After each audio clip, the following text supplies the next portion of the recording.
말씀은 구약성경 창세기 22장 1절로 18절까지 말씀입니다. 본문을 한번 읽고 말씀을 들으시면 감사하겠습니다. 이 시간 예배드리는 여러분 모두 새해에 하나님께서 예배하신 여호와 일의 축복을 풍성히 누리시기를 주님의 이름으로 축원합니다. 오늘은 새해에 여호와 일의 축복을 누립시다, 이런 제목으로 함께 은혜를 나누겠습니다. 2022년 새해가 시작된 지 일주일이 지났습니다. 우리가 새해라고 부르는 것은 해가 바뀌었기 때문이 아닙니다. 새로운 태양, 새로운 해가 떠올랐기 때문이 아니에요. 해는 1년 전이나 10년 전이나 100년 전이나 1000년 전이나 똑같은 해입니다. 우리가 2022년을 새해라고 부를 수 있는 것은 하나님께서 2022년에 만물을 새롭게 하시고 우리 인생을 새롭게 하시기 때문입니다. 2021년은 다 지나가게 하시고 2022년을 새롭게 하시기 때문입니다. 이전 것은 지나갔으니 보라 새 것이 되었도다. 고린도후서 5장 17절에 말씀합니다. 하나님께서 옛 것을 다 지나가게 하시고 2022년을 새것, 새날, 새해가 되게 하셨습니다. 그렇다면 2022년이 새것이라면 2022년 1월 1일부터 12월 31일까지 온통 새해, 새날이 됩니다. 1월 1일 하루만 새해가 아니라는 겁니다. 2022년 전부가 새해입니다. 하나님께서 2022년 365일을 전부 새것이 되게 하셨기 때문입니다. 새해 첫날인 1월 1일 아침에 처음 마음먹었던 그 마음은 새 마음입니다. 새롭게 살아보겠다는 첫 마음은 분명 새 마음입니다. 그 첫 마음으로 1년을 산다면 그 마음은 언제나 새 마음이기에 날마다 새롭습니다. 신앙도 마찬가지입니다. 하나님은 하나님이 새롭게 하신 2022년 새해에 우리의 신앙도 날로 새롭고 나날이 새로워지기를 원하십니다. 우리의 믿음의 세계가 올해에는 더 깊어지고 더 넓어지기를 원하십니다. 그것은 신년 감사 예배를 통해 결단한 첫 마음대로 하나님이 주신 첫 마음으로 1년을 살아가는 것입니다. 변함없는 믿음으로 살아가는 것입니다. 그러면 새해에 하나님이 약속하신 영혼이 잘된 같이 범사가 잘되고 강건해지는 축복을 누리게 될 것입니다. 오늘 본문 1절 2절에 말씀합니다. 그 일 후에 하나님이 아브라함을 시험하시려고 그를 부르시되 아브라함아 하시니 그가 이르되 내가 여기 있나이다. 여호와께서 이르시되 내 아들 내 사랑하는 독자 이삭을 데리고 모리아 땅으로 가서 내가 내게 일러준 한 산 거기서 그를 번제로 드리라. 하나님이 아브라함을 시험하시려고 부르셨습니다.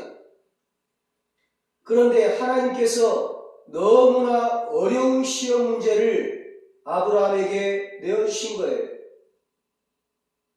재산을 다 내놓으라는 것도 아니고 또다시 먼 곳으로 떠나라는 것도 아니었습니다. 내 아들, 내 사랑하는 독자 이삭을 번제로 드리라는 것입니다.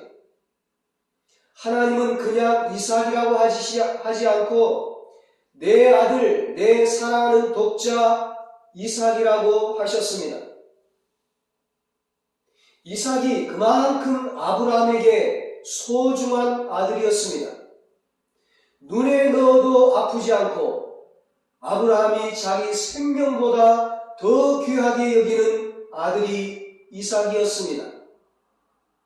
그 이삭은 아브라함이 100세가 되어서 겨우 얻은 아들이었습니다.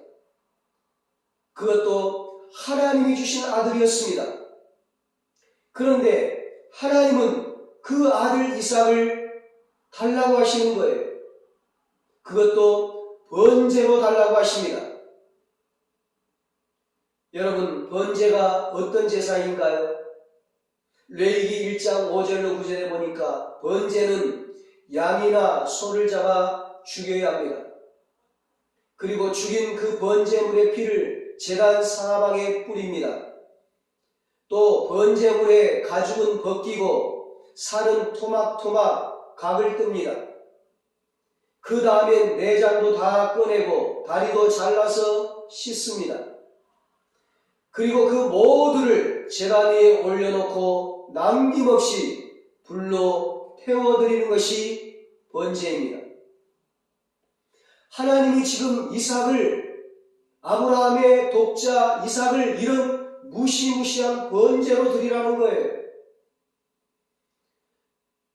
자식이 아프면 대신 아프고 싶은 것이 부모의 마음입니다.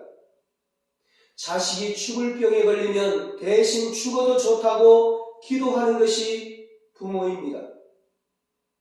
그런데 하나님이 그 자식을 달라고 하십니다. 그것도 불에 태워서. 그 시험에 아브라함이 어떻게 답을 했습니까? 본문 3절 4절에 보니까 아브라함은 아침 일찍 일어났습니다. 하나님이 말씀하시자 지체 없이 그 다음날 아침에 일찍 일어났어요. 미적거리다 고민하다가 순종하지 못할까, 하루 이틀 보내다 보면 마음이 약해져서 떠나지 못할까, 아브라함은 아침 일찍 일어나 나귀의 번제를 쓸 나무를 싣고 이삭과 함께 하나님이 일러주신 모리아산으로 떠났습니다. 모리아산까지는 아브라함의 집에서 3일 길을 가야 했습니다. 아브라함이 눈을 들어보니 이제 그 산이 멀리 보입니다. 우리가 명절에 5시간, 10시간 걸려서 힘들게 고향을 가요. 그런데 목적지인 고향이 가까워지면, 고향집이 가까워지면 그때부터 피곤이 다 사라지고 마음이 설레이고 즐거워져요. 부모님 뵐 생각을 하니까, 고향집이 가까우니까. 그런데 아브라함의 마음은 어떠했겠습니까? 목적지가 가까울수록 더 괴롭고 더 슬프고 더 아팠을 거예요. 하루가 지나고 이틀이 지나고 3일이 되어갈 때 점점 더 고통스러웠을 것입니다. 사랑하는 아들을 죽여야 하는 그 시간이 가까워오고 있기 때문입니다.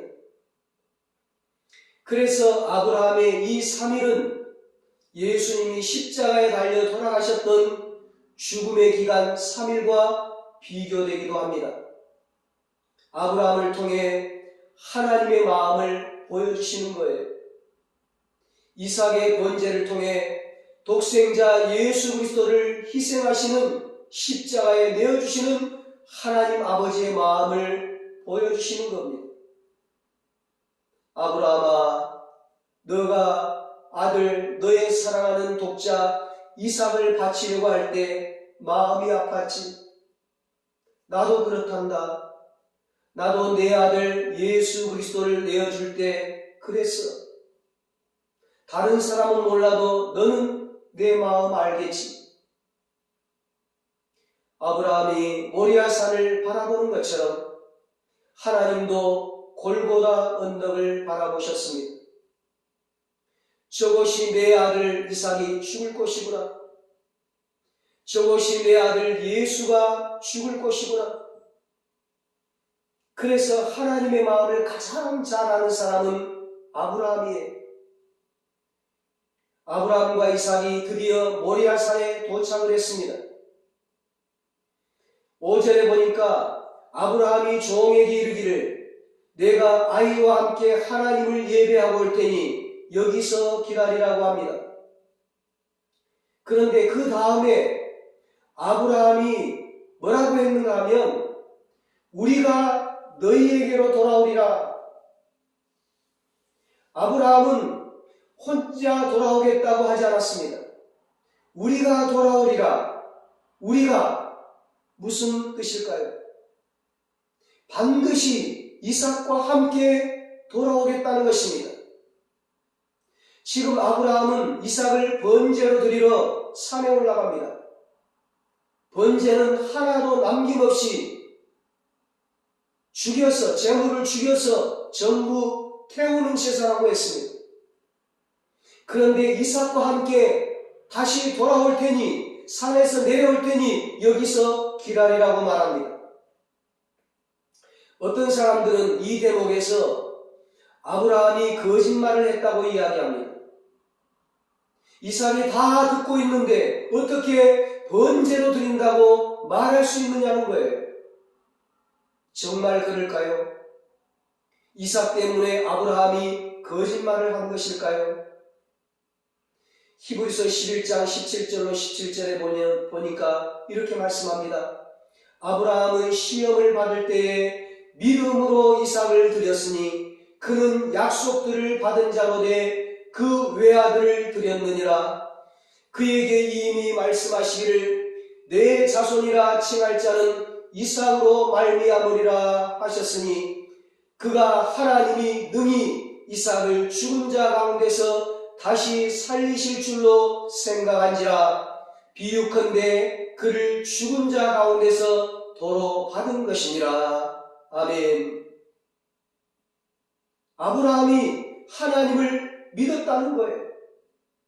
하나님이 능히 이삭을 죽은 자 가운데서 다시 살리실 줄로 믿었습니다. 왜냐하면 하나님께서 이삭을 통해 자손을 주시겠다고 말씀하셨기 때문입니다. 약속하셨기 때문입니다. 내 자손이라 칭할 자는 이삭으로 말미암으리라. 여러분, 이삭이 어떻게 태어났습니까? 100세가 되어서 죽은 것과 다름이 없던 아브라함이었습니다. 그의 아내 사라도 90세가 되어서 이미 경수가 끊어진 지 오래되었습니다. 도무지 자식이 생길 수 없었습니다. 자식을 낳는 것은 불가능한 일이었습니다. 그런데 그 불가능한 일이 하나님이 말씀하신 대로 이루어졌습니다. 하나님이 말씀하신 대로 아브라함이 100세가 되었을 때 이삭이 태어났습니다. 하나님이 말씀하신 대로 이삭이 태어났다면 그 이삭을 통해 자손이 말미암으리라는 하나님의 말씀도 말씀하신 대로 이루어지지 않겠습니까? 그래서 아브라함은 설령 번제를 통해 이삭이 죽는다 해도 하나님이 능히 죽은 자 가운데서 다시 살리실 것을 믿었던 것입니다. 그래서 종들에게 우리가 너희에게 돌아오리라 말할 수 있었습니다. 여러분, 하나님에 대한 믿음은 순간순간 변하는 것이 아닙니다. 상황에 따라 바뀌는 것이 아닙니다. 믿음은 끝까지 가는 것입니다. 끝까지 하나님을 신뢰하는 것입니다. 천 마음으로 끝까지 믿는 것입니다. 끝까지 믿을 때 하나님의 역사가 나타납니다. 끝까지 믿을 때 다시 살아나는 부활의 역사가 나타납니다. 끝까지 믿을 때 천국에 들어가는 축복의 문이 열리는 것입니다. 아브라함은 끝까지 믿었습니다. 창세기 12장에서 참 아브라함을 부르실 때 하나님이 고향 친척 아비집을 떠나 내가 지시하는 땅으로 가라 하실 때 그 믿었던 그 첫 마음으로 끝까지 하나님을 믿었습니다.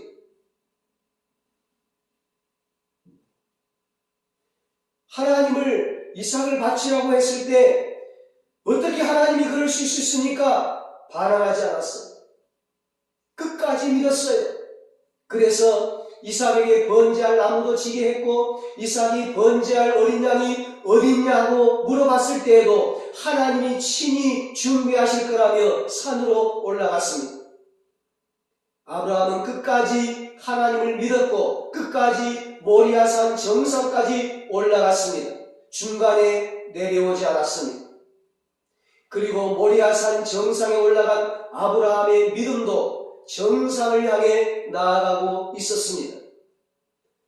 본문 9절에 말씀합니다. 하나님이 그에게 일러주신 곳에 이른지라 이에 아브라함이 그곳에 제단을 쌓고 나무를 버려놓고 그의 아들 이삭을 결박하여 제단 나무 위에 놓고, 아브라함은 제단을 쌓고 이삭을 결박해서 제단 위에 올려놓았습니다. 이때 이삭의 나이는 번제할 나무를 지고 산에 올라갈 정도로 한참 팔팔한 청소년기였습니다. 아브라함은 늙고 힘없는 노인이었습니다. 이삭은 혈기왕성한 청년입니다. 이삭의 입장에서 아무리 아버지라고 하지만 힘없는 노인이 자기를 죽이겠다고 결박을 하면 그거 하나 뿌리치지 못하겠습니까? 얼마든지 제단 위에서 내려올 수 있었습니다. 도망갈 수 있었습니다. 그런데 이삭은 순순히 결박을 당했어요. 순순히 결박을 당한 채로 번제단 위에 누웠습니다. 그러니까 이 모습은 아브라함이 이삭을 결박한 것이 아니라 이삭이 스스로 결박을 당한 것입니다. 마치 십자가에 달리신 예수님처럼. 예수님이 십자가에 못 박히셨을 때 지나가던 사람들, 무리들, 대제사장들, 서기관들, 그리고 장로들이 예수님을 조롱하며 침을 뱉으며 이렇게 물었어요. 이렇게 조롱을 했어요. 마태복음 27장 42절에 너가 만일 하나님의 아들이거든 십자가에서 내려오라. 그리하면 우리가 믿겠노라. 여러분, 하나님의 아들이신 예수님이 못하실 일이 어디에 있겠습니까? 하나님의 아들이신 예수님께서 불가능한 일이 무엇이 있겠습니까? 예수님은 온 우주 만물을 창조하신 전능하신 하나님의 아들이십니다. 아니, 창조주 하나님이십니다. 얼마든지 십자가에서 내려오실 수 있습니다. 12군단이 넘는 하늘의 천군 천사를 보내가지고 예수님을 잡으러 온 로마의 군인들을 단숨에 다 제거하실 수도 있습니다. 그러나 예수님은 그렇게 하지 않으셨어요. 예수님은 분명 모든 능력을 지니신 하나님의 아들이셨지만 결코 십자가에서 내려오시지 않으셨습니다. 끝까지 십자가에 계셨습니다. 끝까지 십자가를 지셨습니다. 하나님의 말씀에 순종하시면서, 하나님 아버지의 말씀에 순종하시면서 끝까지 십자가의 제물이 되셨습니다. 그리고 죽기까지 그 십자가에서 내려오지 않았습니다. 만일 예수님이 십자가에서 내려오셨다면 어찌 되겠습니까? 우리의 구원은 이루어지지 않았습니다. 예수님이 십자가에서 내려오셨다면 인류에게 참된 소망과 영원한 생명은 없었습니다. 그러나 예수님은 끝까지 십자가에 달려 계셨습니다. 두 손과 두 발이 못 박히신 채로 마지막 피 한 방울을 다 쏟으실 때까지 십자가에서 내려오시지 않으셨습니다. 이삭도 마찬가지였습니다. 얼마든지 힘없는 노인이었던 아브라함을 뿌리치고 제단 위에서 내려올 수 있었습니다. 하지만 아버지에게 또 하나님에게 순종하는 아들이 되려고 끝까지 제단에서 내려오지 않았습니다. 이삭도 아버지가 믿는 하나님을 끝까지 믿었던 것입니다. 제단 위에 이삭을 올려놓은 아브라함이 이제 칼을 높이 치켜들었습니다. 이삭은 눈을 감고 죽음의 순간을 기다립니다.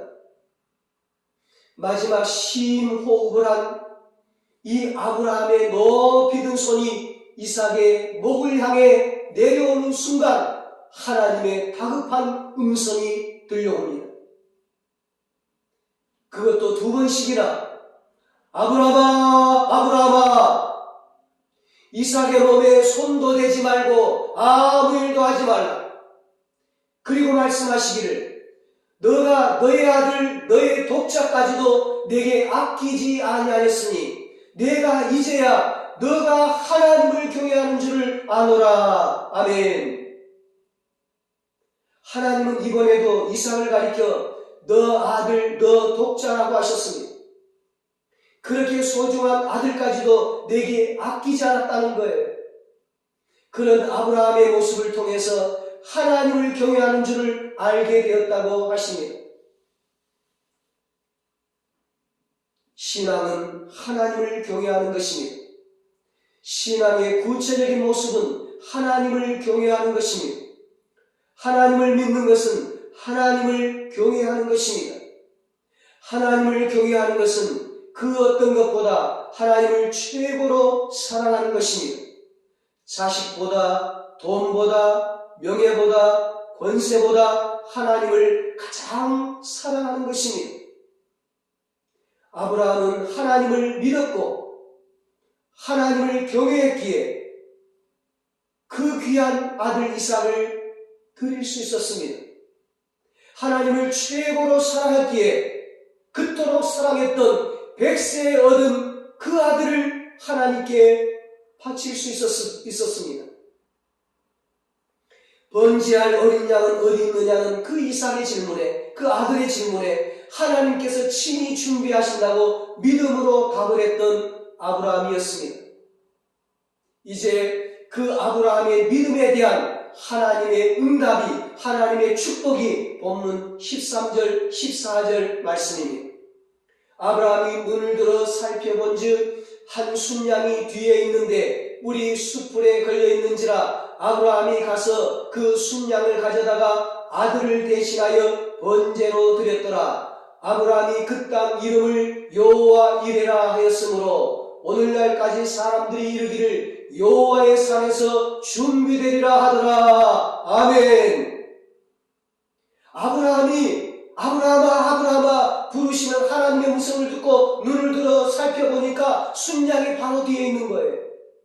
순양이 숯불에 걸려 있어요. 지금 그곳은 모리아산 꼭대기입니다. 산 꼭대기. 양은 본래 저 평지 들에 있어야 돼요. 산에 있을 수가, 산 꼭대기에 있을 수가 없어요. 그런데 산 정상의 산 꼭대기에 그 순양이 숯불에 걸려 있는 거예요.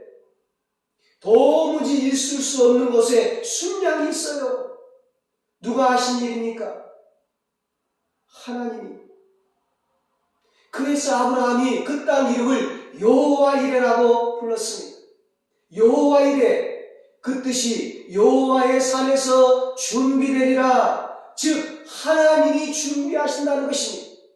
하나님이 준비하신다. 아브라함은 그 양을 보자마자 하나님이 준비하셨다는 것을 금방 알았어요. 왜? 그렇게 믿고 있었으니까. 아브라함은 하나님이 준비하실 것을 믿고 있었습니다. 이삭이 번제할 어린 양이 어디 있냐고 물었을 때 아브라함이 했던 대답, 하나님이 친히 준비하시리라. 이 대답은 건성으로 한 대답이 아니었어요. 이삭을 아들을 안심시키기 위해서 한 대답이 아니었습니다. 아브라함은 정말 하나님이 준비하실 줄로 믿었습니다. 한치의 흔들림도 없이 다 믿었어요. 처음 마음대로 끝까지 믿었습니다. 그랬더니 여호와 이레, 정말 하나님이 준비해 주셨습니다. 끝까지 믿었더니 여호와 이레 축복이 임한 것입니다. 그렇습니다, 여러분. 믿음은 끝까지 믿는 것입니다. 끝까지 믿어야 여호와 이레 축복이 있습니다. 중간에는 여호와 이레가 없습니다. 중도에 포기하면, 그만두면 여호와 이레가 없습니다. 끝까지 믿을 때 모리아산 끝까지 올라갈 때, 아들을 번제단 끝까지 올릴 때, 칼을 끝까지 높이 들어 내리칠 때, 그렇게 끝까지 하나님을 믿을 때 아브라함아 아브라함아 하시는 여호와 이레의 역사가 나타나는 것입니다. 그리고 여호와 이레는 수풀에 걸린 양 한 마리로 끝나지 않았습니다. 여호와 이레는 계속해서 축복으로 나타납니다. 본문 15절부터 18절까지는 여호와 이레의 후속의 축복입니다. 계속해서 나타나는 축복입니다. 그런데 그 축복이 엄청난 축복이에요. 아브라함의 끝까지 믿는 믿음에 감동하신 하나님이 맹세하셨어요. 약속하셨어요. 여호와의 사자가 하늘에서부터 두 번째 아브라함을 불러 이르시되, 여호와께서 이르시기를 내가 나를 가리켜 맹세하노니 너가 이같이 행하여 너의 아들 너의 독자도 아끼지 아니하셨은즉 내가 너에게 큰 복을 주고 내 씨가 크게 번성하여 하늘의 별과 같고 바닷가의 모래와 같게 하리니 내 씨가 그 대적의 성문을 차지하리라. 또 내 씨로 말미암아 천하 만민이 복을 받으리니 이는 너가 나의 말을 준행하였음이니라 하셨다 하니라. 아멘. 여호와의 내복은 아브라함 한 사람으로 끝나지 않았습니다. 자식에게로 이어지는 복이었습니다.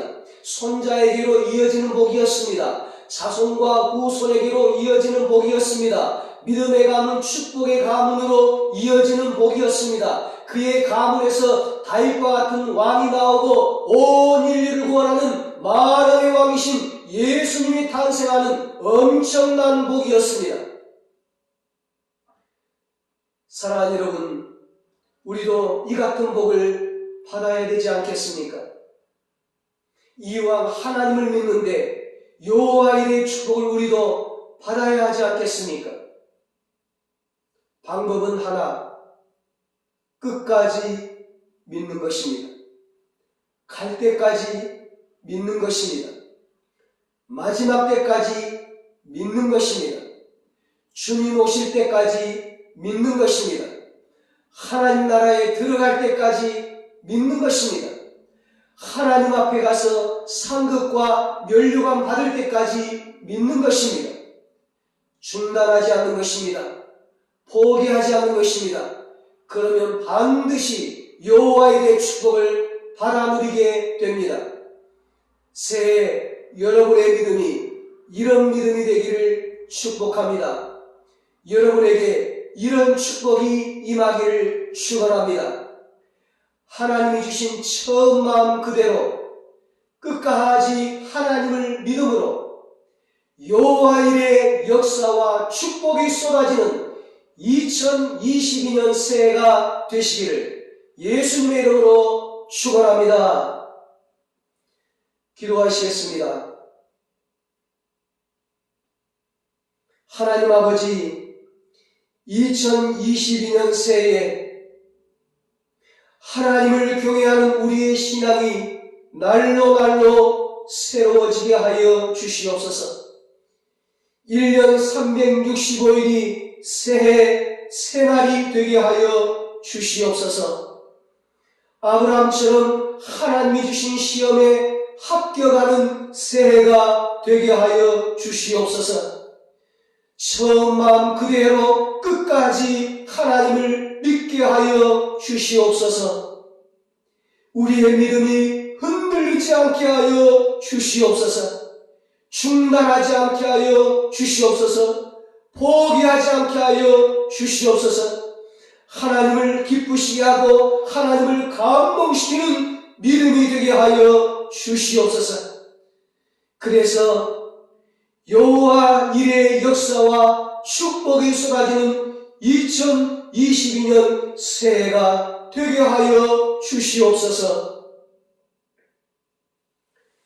이제는 우리 주 예수 그리스도의 무한하신 은혜와 하나님 아버지의 사랑하심과 성령님의 위로하시고 교통하시고 영원토록 함께 하시는 은혜가 하나님의 시험에 합격하여 하나님을 경외하고 하나님을 사랑함으로 여호와에 대해 축복을 누리며 살기로 다짐하는 사랑하는 모든 성도들과 저들의 가정과 자녀들과 사업과 직장 위에 이 나라 이 민족 위에 이제로부터 영원토록 함께 있을지어다.